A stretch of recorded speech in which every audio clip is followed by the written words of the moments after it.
नमस्कार, मैं कृतिका आप सबका वैदिक एस्ट्रोलॉजर चैनल पर स्वागत करती हूँ। आज पहली बार वैदिक एस्ट्रोलॉजर चैनल पर इंट्रोड्यूस कराना चाहूँगी चंडीगढ़ के प्रसिद्ध और विख्यात वैदिक एस्ट्रोलॉजर पंडित श्री आर के शास्त्री जी के बारे में। लेकिन उससे पहले मैं उनके बारे में कुछ शब्द बोलना चाहूँगी। पंडित श्री आर के शास्त्री जी की फैमिली वैदिक एस्ट्रोलॉजी से जुड़ी है। पंडित श्री आर के शास्त्री जी अपनी पीढ़ी के 5वें वंशज हैं। उन्होंने अपने पिछले 4 पीढ़ी से वैदिक ज्योतिष का ज्ञान लिया। अपने वैदिक ज्ञान से उन्होंने प्रेम विवाह, शादी में आई अनबन, प्रॉपर्टी को लेकर रिश्तों में दरार, बच्चों की कुंडली में आए दोषों का निवारण, मन में चल रहे भय का निवारण, सपनों में भय लगने का कारण, किस्मत और भाग्य का साथ ना मिलना जैसे समस्याओं पर मार्गदर्शन दिया है। इतनी कम उम्र में उन्होंने कई युवा और वृद्ध लोगों को समझा और उनमें नई उम्मीद की किरण लाके उनको नीच ग्रह से उच्च ग्रह में लाए। कहते हैं जन्म लेते ही ग्रह आपस में जुड़ जाते हैं। शायद इसलिए ही संबंधों का जुड़ना भी ज़रूरी है, क्योंकि ग्रह के साथ हमारे नए संबंध भी जुड़ने लगते हैं। इसलिए पुराने ज़माने में वैदिक ज्योतिषों को बच्चे के जन्म के समय बुलाया जाता था, ये जानने के लिए कि बच्चे का भाग्य प्रजा पर कैसा होगा। क्या वो माता पिता के ग्रह को ऊंचाइयों पर लेके जाएंगे या बर्बादी की ओर। इसलिए वैदिक ज्योतिष को इतना महत्व दिया जाता था। आर के शास्त्री जी का भाग्य ही नहीं, लेकिन उनका वैदिक ज्ञान भी उनके पूर्वजों से जुड़ा हुआ है। इतना ही नहीं, वह पंजाब गवर्नमेंट से वैदिक एस्ट्रोलॉजी के नाम से रजिस्टर्ड है।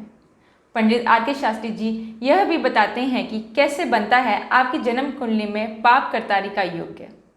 तो आइए जानते हैं पंडित आर के शास्त्री से कुछ सवालों के जवाब। स्वागत है पंडित जी आपका। नमस्कार जी। नमस्कार। हमारे दर्शक कुछ सवालों के जवाब आपके से खुद पूछना चाहते हैं। जी बिल्कुल। तो हम कुछ सवाल आपसे पूछेंगे। बिल्कुल, आपके हर सवाल का जवाब दिया जाएगा। जी, भाग्य और किस्मत का साथ हमें कैसे मिल सकता है? बिल्कुल जी, ये बहुत ही अच्छा क्वेश्चन किया आपने। भाग्य जो है वो हम खुद लिखते हैं और किस्मत हमें बनी बनाई मिलती है। जैसे कुछ लोग होते हैं पुश्तैनी ज़मीन, पुश्तैनी पैसा उनको मिलता है और ये उनकी कुंडली में होता है। जब सूर्य उच्च का होता है तो उनके भाग्य में किस्मत उनको देती है। और जब हम अपना शनि और शुक्र ग्रह जब हमारे उच्च के होते हैं तो वो हमें किस्मत की बजाय भाग्य से मिलता है। और भाग्य हमें खुद लिखना पड़ता है और ये कर्म के पहिए पे चलती है जी। और कर्म हमें करना पड़ेगा। अगर कोई कहे, कोई ज्योतिष कहता है कि हम कर्म नहीं करें बगैर कुछ मिल सकता, तो ये दिमाग से निकाल दीजिए, कर्म आपको करना ही पड़ेगा।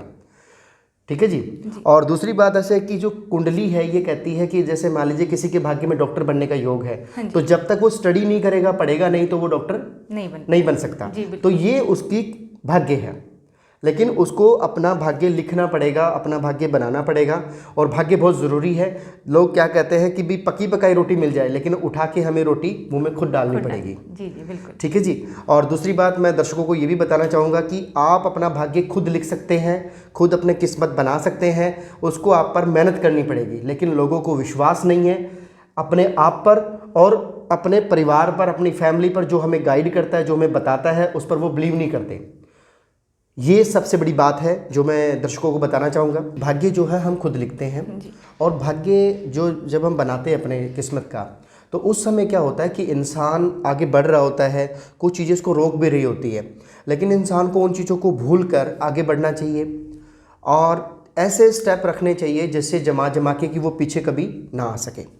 लेकिन कई लोगों की क्या सोच होती है कि जैसे कि वो भागते रहते हैं, इतनी तेज़ भागते हैं कि उनको पीछे का सब कुछ भूल जाते हैं, पीछे के लोग छूट जाते हैं। वो भी नहीं करना चाहिए, उनको साथ लेके चलना चाहिए। क्योंकि हमारा सबसे पुराना अगर कोई दोस्त है तो उसकी पहचान है कि वो इंसान सबसे अच्छा है। उसकी पहचान क्या है कि उसका सबसे पुराना दोस्त मिलेगा। तो भाग्य जो है हम अलग अलग तरीके से, कोई किस फील्ड में अपना भाग्य आजमाता है, ठीक है, तो कोई किस फील्ड में, कोई जैसे मान लीजिए अपना स्टडी में अपना भाग्य आजमाता है, कोई अपना स्पोर्ट्स में अपना भाग्य आजमाता है। जहाँ भी उसका दिल करता है अपना भाग्य आजमाना चाहिए। और भाग्य खुद लिखते हैं, ये हम खुद अपनी मेहनत लगन से उसको प्राप्त कर सकते हैं। किस्मत जो है वो हमारे माँ बाप, हमारे पुश्तैनी या हमारे परिवार से हमें वो चीज़ें मिलती है। और ये हर बार हमें जैसे कुछ लोग होते हैं जिनके राजा रजवाड़े ख़ानदान से ही वो चली परंपराएं चली आ रही हैं जी। उन परंपराओं के तहत अगर देखा जाए हाँ जी। उन परंपराओं के तहत, तो वो पीछे से मजबूत है, हर तरीके से वो मजबूत है। हाँ जी। और वो पैसे से मजबूत है, उनकी सोच इतनी अपर होगी कि वो लोग, लेकिन उसको भी किस्मत जो है से मिली हुई चीज़ को भी हमें रोकना पड़ेगा, हमें अपने कर्मों से। अगर हम अपने कर्म नहीं करेंगे तो वो जो माँ बाप ने हमें महल बना के दिया है, अगर हम मेहनत नहीं करेंगे तो वो महल भी नहीं रहेगा, वहाँ पे झोपड़ा भी नहीं मिलेगा। शुक्रिया पंडित जी। हमारा दूसरा सवाल है, ऐसा कौन सा योग है जो हमें समृद्धशाली बना सकता है? बिल्कुल ठीक। देखो जी, समृद्धशाली हमें हमारे ग्रहों के हिसाब से अगर हम चलते हैं तो इसमें क्या है, गज केसरी राजयोग भी होता है, ठीक है, राजयोग भी होते हैं। कुछ कुंडली के ऐसे समावेश होते हैं जिसके अकॉर्डिंग इंसान आगे बढ़ता है। उसमें होता क्या है कि इंसान को पुश मिलता है, इंसान कर्म कर रहा है और कर्म करते करते जब वो इंसान काम कर रहा होता है और काम करते करते उसको उस ग्रहों का सपोर्ट मिलता है, साथ मिलता है। जब साथ मिलता है तो वो इंसान कहता है कि मेरे जो है आज मेरे को ये चीज़ का फ़ायदा हुआ, बेनिफिट हुआ, और वो बेनिफिट को और ज़्यादा मतलब साफ करके अपने आगे जीवन में और ज़्यादा मतलब मेहनत से काम करता है। और ये जो चीज़ें हैं, ये चीज़ें ज़्यादातर होता क्या है कि इंसान अपना कर्म, सबसे पहला है कर्म, फिर है कि जब कर्म कर रहा है तो उसको परिश्रम का फल मिलता है, मेहनत का, और वो तब मिलता है जब वो इंसान शिद्दत से उस चीज़ को पूरा निभाता है। सही बात। ठीक है जी। और कई लोगों को क्या है कि वो विश्वास ही नहीं करते, विश्वास ही नहीं कर पाते उन चीज़ों के प्रति, तो उनको विश्वास अपने आप में जगाना पड़ेगा। जब तक वो विश्वास नहीं जगाएंगे तब तक उनको वो चीज़ प्राप्त नहीं हो सकती जी। अच्छा, जैसे हम भगवान के मंदिर जाते हैं, हमें आस्था होती है, विश्वास होता है, श्रद्धा होती है, तो उस श्रद्धा से हमें वो चीज़ प्राप्त होती है। लेकिन लोगों को क्या है कि श्रद्धा ही नहीं है, लोग जाते हैं फॉर्मेलिटी अदा करके आ जाते हैं और सच्चे दिल से अपनी प्रार्थना ही पूरी नहीं कह पाते, उनके सामने अपने समक्ष अपनी बात ही नहीं रख पाते, तो वो कैसे अपनी ज़िंदगी को आगे बढ़ा पाएंगे। इसलिए सोच समझ कर फैसले लेने चाहिए और उन फैसलों पर अमल करना चाहिए, क्योंकि लोग लिखते नहीं, एक तो सुन लेते हैं और सुनकर उसको अनसुनी कर देते हैं, एक कान से सुनते हैं दूसरे कान से निकाल देते हैं, तो उनको निकालना नहीं चाहिए। अच्छा, फिर क्या है, जैसे आम लोग की सोच क्या होती है कि रोज़ कमाओ रोज़ खाओ, ठीक है, उनकी किस्मत में लिखा है कि वो मेहनत करेंगे, वो मेहनत करते रहेंगे, जब तक वो जिएंगे वो मेहनत करेंगे, मेहनत की रोटी खाएंगे। लेकिन मैं उनको सबसे ज़्यादा महत्व देता हूँ क्योंकि वो मेहनत की रोटी खाते हैं, और हर इंसान को मेहनत करना चाहिए और मेहनत करने के बाद उसको ज़रूर सफलता मिलती है, ऐसा मेरा मानना है। और एस्ट्रोलॉजी के अकॉर्डिंग अगर देखा जाए तो इंसान हर लेवल पे ग्रहों के हिसाब से, कुछ ग्रह ऐसे जैसे शनि ग्रह है, वो राजा है, वो रंक से राजा को भी बना देता है, ठीक है जी, और राजा को रंक भी बना देता है। तो ग्रहों को हमें महत्वता देनी चाहिए, भगवान को महत्वता देनी चाहिए, अपने आप पर आत्मविश्वास रखना चाहिए, लेकिन लोगों को अपने आप पर आत्मविश्वास नहीं है जी, सबसे बड़ी बात यही है। और हम अगर आगे चलें, सही तरीके से बढ़ते रहें, अपने काम को करते रहें, तो ज़रूर हमें सफलता मिलती है। हाँ जी, कुछ लोग क्या कहते हैं, समृद्धि को तरक्की के रूप में लेना चाहिए। तरक्की बढ़ोतरी तभी होती है जब इंसान मिलकर काम करे। कुछ लोग क्या करते हैं कि खुद अपनी दौड़ में ही शामिल हो जाते हैं, वो कुछ लोगों को शामिल नहीं करते। तो मेरा मानना ये है कि इंसान को शामिल करके कुछ लोगों का पूरी टीम बनाकर काम करना चाहिए, और जब टीम बनाकर काम करते हैं तो अपनी कमियां, अच्छाइयां, बुराइयां सब पता लगती है, और ये बहुत ज़रूरी है, इससे इंसान निखरता है। आपको पता होगा जब हीरा होता है ना, हीरे को जब तराशा जाता है तो उसके अंदर से कई कमियां निकाली जाती है, फिर जाके वो नगीने में जड़ने के लायक होता है।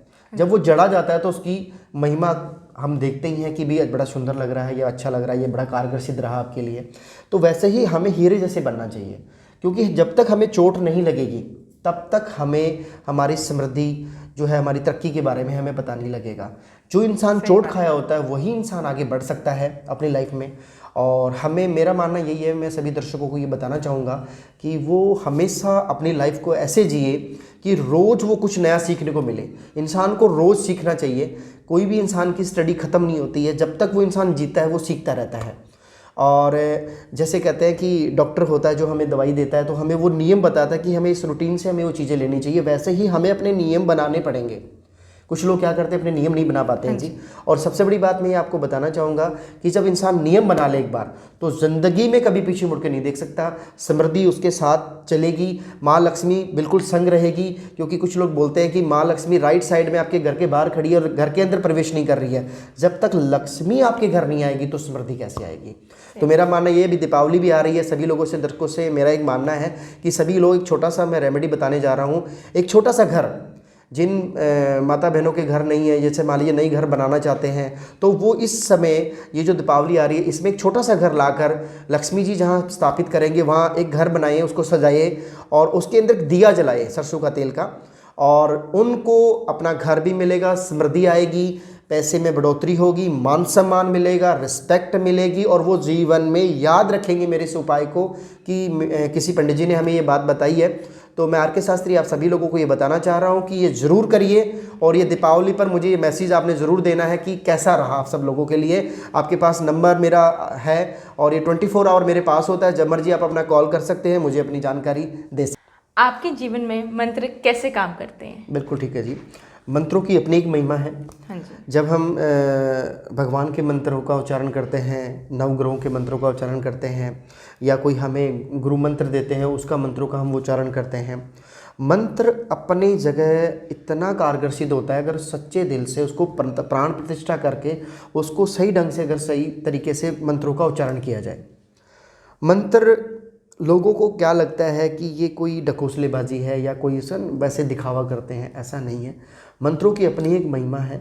मंत्र सदियों से पुराणों में, ग्रंथों में लिखा हुआ है, तभी इसकी महिमा है। ये आप और हमने नहीं लिखे, ये बड़े बड़े दिग्गज जो रह चुके हैं जिन्होंने ये लिखे हैं, उनकी वजह से ये चीज़ें हमें मिली हैं। लेकिन उसकी महिमा लोगों को नहीं पता। जब तक उसकी महत्वता, उसकी महिमा लोगों को पता नहीं लगेगी, मंत्रों को वो समझ ही नहीं पाएंगे। उनके लिए ये लगेगा कि जैसे मैथ होता है ना, बड़ा कठिन होता है, वैसे ही लोगों को मंत्र कठिन लगते हैं। और संस्कृत शब्द से तो लोग कोसों दूर आज के टाइम में, आपको पता ही है, हिंदी, पंजाबी, अंग्रेजी रह गई है, और बाकी संस्कृत तो लोग भूल चुके हैं। पुराने टाइमिंग में क्या होता था, गुरुकुल में हमें संस्कृत सिखाई जाती थी, और संस्कृत जो है ये बड़ी ही मतलब इसके अंदर की जो महिमा है वो बड़ी महत्वपूर्ण है। आपने कभी सुना होगा कि मंत्रों द्वारा किसी चीज़ को सिद्ध करना, और वो चीज़ हमें प्राप्त होती है। फिर हमें जैसे मान लीजिए किसी को कहा जाता है कि नवग्रह पाठ करवाना है या मंत्र करना है, मंत्र जो है वो लोगों को क्या है कि इसमें सही ढंग से नहीं कर पाते, इसका आधा उच्चारण या सही ढंग से उच्चारण नहीं कर पाते हैं। तो पहले तो आप अपने जो है मंत्रों की जो उच्चारण करना सीखें धीरे धीरे, और फिर आप विधिवत उसको मंत्र को करना सीखें। नॉर्मली हम 108 मंत्र करते हैं, ठीक है जी, कोई 1.25 लाख करते हैं, ठीक है। जैसे महामृत्युंजय है वो 1.25 लाख मंत्रों द्वारा सिद्ध करके उसको किया जाता है। जिससे कि किसी भी सदस्य को बीमार है तो उसके लिए महामृत्युंजय का मंत्र बड़ा ही महत्वपूर्ण मंत्र है। और जैसे कुछ लोग क्या करते हैं, गायत्री मंत्र का जैसे हवन वगैरह करवाते हैं, गायत्री मंत्र सिद्ध करते हैं, गायत्री मंत्र का पाठ करते हैं। और कुछ लोगों को क्या होता है कि बस भगवान का नाम लेना है, ओम नमः शिवाय कह दिया, वो भी एक मंत्र ही है, ठीक है जी, भगवान का नाम भी है और मंत्र भी है। लेकिन इसकी जो महिमा लोगों को समझनी पड़ेगी, ये बड़ी महत्वपूर्ण महिमा है। और जब भी हम मंत्र कोई हमें देता है, जैसे गुरु मंत्र देता है ना, या हमें दीक्षा के रूप में कोई मंत्र मिलता है, तो हमें वो मंत्र अपने पास रखना चाहिए। वो हमें किसी को बताना नहीं चाहिए, चाहे वो हमारे परिवार फैमिली का कोई भी सदस्य हो सकता है। लेकिन लोगों को क्या है कि महत्वता ही नहीं पता इन चीज़ों की। आधा अधूरा ज्ञान आपको पता है कि इंसान को खड्डे में डाल देता है। हाँ जी। और ये क्या है कि हमें जो मंत्र है वो ऐसी बैठ के, ज़मीन पर बैठकर, जैसे मान लीजिए किसी को पैरों की घुटने की तकलीफ है तो वो कुर्सी पर बैठ के कर सकता है। और मंत्र जो हैं वो अंदर से किए जाते हैं, मन से किए जाते हैं। अगर मान लीजिए आपके मन में तो विचार कोई और आ रहे हैं और हम मंत्र कर रहे हैं तो उसका कोई फ़ायदा नहीं है जी। मैं दर्शकों को ये बताना चाहूँगा कि जब भी आप एकांत में बैठें, 5-10 मिनट आप अपने पर दीजिए, अपने बारे में सोचिए, और अगर कोई मंत्र आपको याद है तो आप उसको गुनगुनाइए थोड़े टाइम के लिए। गुनगुनाएंगे जैसे तो भी बहुत अच्छी बात है, लेकिन लोग गुनगुना ही नहीं पाते। और गुनगुनाना सीखना चाहिए, ठीक है। और गुनगुनाने से ही इंसान की फिर लय बढ़ेगी, उसका ताल बनेगा, धीरे धीरे उसका मन करेगा मंत्रोच्चारण करने का। और जब वो मंत्रोच्चारण में पड़ जाएगा तो ये एक ऐसा जैसे हम कहते हैं ना, एक हमारी आदत बन जाएगी, हैबिट बन जाएगी कि हम उसको दिल से करेंगे। हम दिल से करेंगे तो हमें उस चीज़ की महिमा भी पता लगेगी। और जब महिमा पता लगेगी तो आप खुद चलकर कहोगे कि नहीं पंडित जी महाराज आपने हमें बताया, और ये आप बड़े दिल से, हमने ये धन्यवाद करते हैं आप लोगों का कि भी आपने हमें गाइड किया कि हम इसको इस लेवल तक लेके गए। कुछ लोग क्या करते हैं कि एक मंत्र करते हैं, फिर 1 से 5 मंत्रों पे आते हैं, 5 मंत्रों से फिर वो कहते हैं जी 21 मंत्र करने लग गए, ठीक है जी, 21 से फिर 108 हो जाते हैं। तो हमें मालाएँ करनी चाहिए, मालाओं के आधार पर हम कर सकते हैं, और ये बहुत महत्वपूर्ण है। और आप जैसे माला होती है नॉर्मल, जैसे हम कहते हैं कि ये जो है ये तो हम भगवान के लिए की जाती है, और ये हमारे जो पितृ के लिए हम इसको यूज में लेते हैं, ये मंत्र जो है। और जब भी हम भगवान के प्रति या कोई भी धार्मिक कोई भी काम कर रहे हैं या किसी भी प्रकार का, जैसे मान लीजिए, तो वो हम इस उंगली से ऐसे करते हैं मंत्रों का। और जब भी हम किसी, मान लीजिए पूर्वज के लिए, किसी पूर्वज है कोई हमारे, तो उसके लिए हम इससे वो करते हैं जी। तो मैं सभी दर्शकों को ये बताना चाहूँगा कि आप मंत्रों का पूरा विशेष ध्यान रखें, दिल से करें, और आपके जीवन में इतनी खुशियाँ आए, इतना लाभ मिले कि आप मुझे अपने आप को कह सकें कि ये भगवान ने हमारी प्रार्थना स्वीकार कर ली और हमें इन मंत्रों का बड़ा फायदा हुआ जी। पंडित जी, नीच के ग्रहों का सच क्या है? बिल्कुल बताया जाएगा जी। नीच के ग्रह जो कर्क राशि में, मंगल जो है कर्क राशि में अगर हो तो वो नीच राशि में गिना जाता है जी। और मंगल की जो दृष्टि है वो मतलब कई ग्रहों पे पड़ती है, जैसे मंगल पे है, शनि पे है, केतु पे है। जब ये चीज़ें होती है तो इंसान के जीवन में वो नीच होता है ग्रह। जी जी। कर्क राशि में मंगल जो है नीच राशि में मान लीजिए, तो वो क्या करता है कि इंसान के जीवन में तरक्की के राह में रोड़े पैदा करता है। जब भी इंसान आगे बढ़ना चाहता है तो वो बढ़ नहीं पाता है, क्योंकि जब ग्रह उसको रोकते हैं, ठीक है जी, और उसकी तरक्की के राह में परेशानियां पैदा करते हैं। लेकिन हम उस चीज़ों से बच सकते हैं। हमें कुछ ऐसे उपाय करने पड़ेंगे कि अपने आप को पहले तो मजबूत करना पड़ेगा, फिर दूसरा कि हमें वो ग्रहों का सपोर्ट चाहिए जो उच्च के ग्रह, जैसे सूर्य उच्च का ग्रह होता है, सम होता है कई बार, ठीक है जी, और राहु है वो भी उच्च का होता है, शनि है वो भी उच्च का होता है, तो वो इंसान को तरक्की के राह पे लेके जाता है। नीच ग्रह अपना काम करेंगे, उच्च ग्रह अपना काम करेंगे। उच्च ग्रह की जो पोजीशन है वो डिग्री 23 डिग्री पे होगी, 15 डिग्री पे होगी, 28 डिग्री पे होगी। नीच ग्रहों की 3 डिग्री है, 7 डिग्री है, 6 डिग्री है, ये नीच ग्रहों की पोजीशन होती है।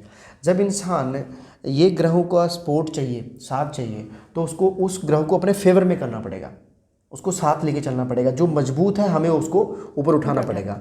अगर हमने उसको ऊपर उठाया और उस ग्रह का सपोर्ट लिया, साथ लिया, तो हम जीवन में कभी भी किसी प्रकार की कोई दिक्कत या परेशानियों का सामना नहीं करना पड़ता है। ग्रह अपना काम बड़ी ईमानदारी से, शिद्दत से करते हैं, लेकिन हमें उसको समझना पड़ेगा। जब हमें कोई चीज़, मान लीजिए मंगल ग्रह जैसे नीच में कर्क राशि में होता है, तो हमें तामसिक भोजन से बचना चाहिए। तामसिक भोजन नहीं करना चाहिए, मदिरा का पान सावन नहीं करना चाहिए, और हमें ऐसी चीज़ों से बचना चाहिए जो हमारे मन को नहीं भाती है, ठीक है जी। जैसे हैवी फूड होता है, जैसे बाहर का लोग तलाब वगैरह खाना पसंद करते हैं, तो इनसे बच लेंगे तो हमें हमारे ग्रहों की, क्योंकि जैसा हमारा आचरण होगा, विचार होगा, जैसा हम भोजन ग्रहण करेंगे वैसे ही हमारा आचरण विचार हो जाएगा। लेकिन लोगों को ये बातें समझ में नहीं आती। आज के टाइमिंग में आपको पता है कि टाइम नहीं है लोगों के पास, वो बाहर का ही खा के अपना गुजारा करते हैं। हालांकि हेल्दी फूड करेंगे, हेल्दी फूड खाएंगे, और मान लीजिए अगर हम सही तरीके से अपना भोजन ग्रहण करें, टाइम टू टाइम अपना भोजन ग्रहण करें और अपने ग्रहों को सही ढंग से लेके चलें, तो हमारा आचरण जैसा होगा, जैसे हम जैसे लोगों के साथ हम संगत में रहेंगे वैसे ही हमारे आचरण होंगे। लेकिन क्या करते हैं कि जब हमारे ग्रह वीक होते हैं तो हम उस तरफ भागते हैं जिस तरफ हमें नहीं जाना चाहिए। ऐसे लोगों के साथ हमारा संपर्क हो जाता है, ऐसे लोगों के साथ हमारा दोस्ती हो जाती है, फ्रेंडशिप हो जाती है। वो लोग हमें क्या करते हैं, और ज़्यादा नुकसान वाली जगह पे दूसरी जगहों पे लेके जाते हैं जहाँ पर हमारा मन नहीं करता। लेकिन हम कहते हैं कि कोई भी दूध पीने वाला बच्चा, कोई भी लड़का, मान लीजिए कोई फैमिली मेम्बर है, कोई दूध पीने वाला है, अगर वो किसी शराबी या किसी गलत आदमी के पास जाएगा तो वो उसको वही सिखाएगा। हालांकि जो अच्छा आदमी वो उसको दूध पीना नहीं सिखा सकता, क्योंकि ऐसी सोच, ऐसी फितरत आप लोगों के सामने है आज के टाइमिंग में। और बहुत कम लोग मिलते हैं जो हमें सही राह दिखाते हैं, सही गाइड करते हैं। कुछ ऐसे लोग होते हैं जो हमारे मित्र बन के हमारे ग्रहों के सपोर्ट करते हैं। वो ऐसे लोग आते हैं जो हमारी मदद करते हैं हर हाल में और हमें आगे लेके चलते हैं, और इतना आगे लेके जाते हैं वो लोग हमें, लेकिन हम उनकी महिमा को भूल जाते हैं। ऐसे दोस्तों को हम क्या करते हैं, त्याग देते हैं, क्योंकि वो लोग हमारी सच्चाई हमें बताते हैं। आज के समय में सच कोई सुनना नहीं चाहता है। सच क्या है कि जो कड़वा है, सच जो है वो कड़वा है, और जिसने सच सुनने की हिम्मत रखी वो जीवन में हमेशा आगे तरक्कियां करता है, मान सम्मान मिलता है, रिस्पेक्ट मिलता है, क्योंकि वो इंसान अपनी गलतियों को सुधारने का एक मौका मिलता है। जैसे कहते हैं धूप के बाद में छांव है, वैसे ही नीच ग्रहों का सपोर्ट अगर नहीं है तो हमें उच्च ग्रहों से हमें सपोर्ट लेना चाहिए, साथ लेना चाहिए। मैं दर्शकों को ये बताना चाहूँगा, और सभी से मेरी विनती है कि ग्रहों को आप, जैसे कहते हैं ना, कई लोग मजाक में ले लेते हैं इनको कि वे ग्रह क्या कर सकते हैं। ग्रह जब हम जुड़ते हैं, जब इस दुनिया में आते हैं, सबसे पहले हमसे चंद्रमा जुड़ता है। चंद्रमा हमारा रिश्ता बनता है, उसके बाद हमारे माता पिता है, गुरुजन है, हमारे भाई बहन है, हमारे रिश्तेदार हैं, मामा बुआ है, चाचा ताया है, वो है। लेकिन लोगों को ये महिमा नहीं पता। ये मैं आपको बताना चाहूँगा, जो इंसान कुंडली को जानता है, समझता है, उनको ये पता होता है। और मैं आप लोगों को बताना चाहूँगा कि कुंडली की महिमा को आप समझें। जन्म कुंडली ऐसे ही नहीं बनती, ये कैलकुलेशन है एक तरीके की, ये एक विज्ञान है। ठीक है। अगर आप इसको समझेंगे तो आप ज़रूर इसका फ़ायदा उठा पाएंगे। और आप सभी लोगों से मेरी एक विनती है कि सभी लोग भगवान पर पूर्ण विश्वास रखें, चाहे वो किसी भी धर्म से बिलोंग करता हो, किसी भी धर्म में रहता हो, लेकिन ग्रह सब के लिए लागू होते हैं। क्योंकि हम एक अपने जीवन को जब जीते हैं तो हमें खाना पीना उठना बैठना सब दिनचर्याएँ करनी पड़ती है। शादी विवाह में हमारे अड़चने आती है, काम कारोबार में दिक्कत आती है, परिवार फैमिली के लोग सपोर्ट नहीं मिलता है। जैसे कई लोग बोलते हैं कि हमें लव मैरिज करनी है आज के टाइमिंग में, मैं कहता हूँ आप करो, लेकिन आप सोच समझ कर अपने ग्रहों का मिलान करके, जैसे कि नीच ग्रह होते हैं, कुछ लोग मांगलिक होते हैं, कुछ जैसे मंगल नीच का भी होता है, जैसे नीच है ना, नीच मांगलिक भी होते हैं, उच्च मांगलिक भी होते हैं, तो उन सब का आपको ध्यान रखना चाहिए। और आप सभी लोगों से आपको फिर मैं एक बताना चाहूँगा आप सभी लोगों को कि आप अपने आप पर विश्वास रखें। सबसे बड़ी बात है विश्वास। लोगों को अपने आप पर विश्वास नहीं आज के टाइमिंग में। धन्यवाद पंडित जी आपका कि आपने हमारे दर्शकों के सवालों के जवाब दिए। बिल्कुल, आपने हमें मौका दिया जी। अगर आपको अपनी कुंडली दिखानी है या उनके दोषों का निवारण करवाना है तो आप श्री पंडित आर.के. शास्त्री जी से संपर्क कर सकते हैं। उनका संपर्क नंबर है 9878019770। अगर आपको ये वीडियो अच्छी लगी तो लाइक करें, शेयर करें और सब्सक्राइब करें। धन्यवाद। नमस्कार जी।